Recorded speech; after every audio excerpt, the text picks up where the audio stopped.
Hey guys, thanks for joining me for today's video, and I recorded this a while back, but all that footage disappeared. So what we have today is the Nerf rival Apollo. It has some numbers, what is it? I guess that's 15-700, but nobody calls it that. So it's the Apollo, and it is the first of the rival series that I know of, and I'm not going to research it, but these came out about 2 years ago, and it was our introduction to the rival line. The Nerf rival line uses these high-impact rounds, or HIRs, and they basically turned Nerf into paintball without the paint. They are reusable, so that's a good thing for us, the consumer. So it is not in-strike compatible. It does not have a stock point. It does not have a barrel attachment. It does have a rail. It also has a safety. That's what I just accidentally turned on. But the rail is not compatible with other in-strike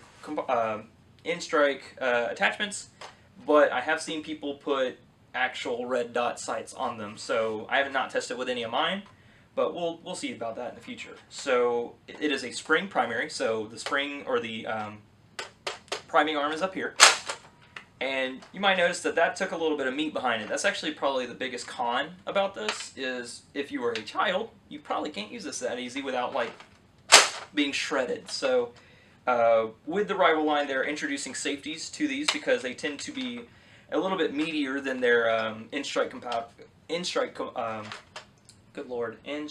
parallels. Sure, I'll use that one. And you don't want to accidentally blast someone with this, so safety is actuated, and then if you push this one here, you know, it's loud. So yeah, so what it also has is a decocker down here. So if you happen to prime this and you are not happy with how the prime went for some reason, I guess a jam could occur.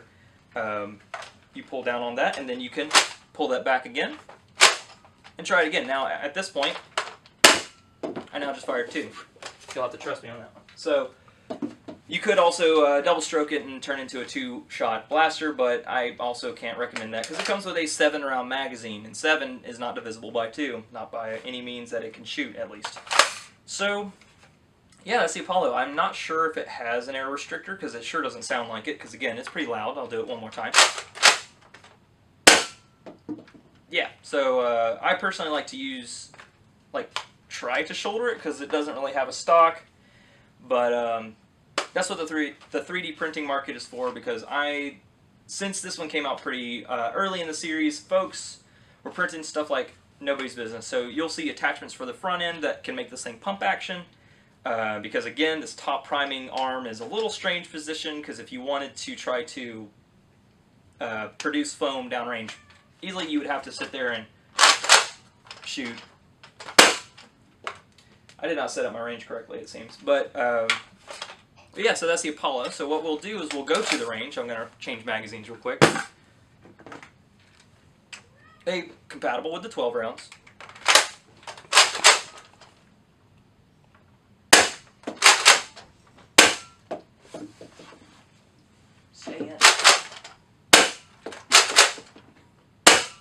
And you can kind of tell I'm alternating between holding it out and shouldering it. It's kind of in this weird place of, is it a pistol? Is it a primary? I'm not too sure either.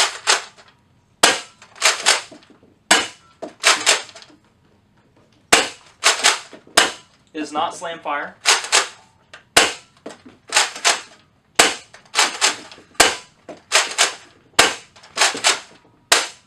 Now we're out. So the Apollo, since it is a relatively older one of the rival series, it is now getting to the point where you might be able to find some in Goodwills and such. So we're going to turn this into a secondhand scavengers real quick. We're going to talk about the one that I found at a Goodwill. I didn't find it this way, but I did find a red and blue, and I spliced them together because I felt that would be neat.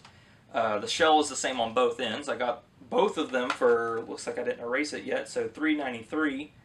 So $393 each, so that's a little ridiculous for Goodwill, but you know, whatever. And no, so obviously $3.93, not bad at all, and I was excited to pick it up. Neither one came with a magazine, but that's why they sell extras. And yeah, I've seen folks do this on the internet before. I felt that would be neat since I had two that I was not going to use. So yeah, that is the Nerf Rival Apollo. I think it's a pretty good idea to get one. I wouldn't get it retail because it's about 20 bucks, and the Helios exists now. The Helios is essentially, I don't have one of those, so I can't show you it. The Helios, they took the Apollo line and they added a curved stock end, and they put the priming handle down here. It's also ambidextrous, so you could put it over here if you wanted. And it's generally a little bit more user-friendly. So they're still kind of figuring stuff out with the Apollo line, or really the Rival line, comma, Apollo as well. And nothing but good things, I'm thinking, are going to come from Rival until the Prometheus hits, and I'm not too excited about that, even though everybody else is. But that's all I have for y'all today. So if you like what I'm doing here, please like and subscribe. If you have anybody in your life who likes Nerf or anything like that, share the video. Or share a video. I have a few. Let's see. My brother and I started a podcast. We're available on Google Play, iTunes, and the direct link that'll be in the description. If you want to catch up with me on Instagram or Twitter or anything like that, I'll also leave that in the description. And as always, thank you for the support, and I'll see you in the next video. See you!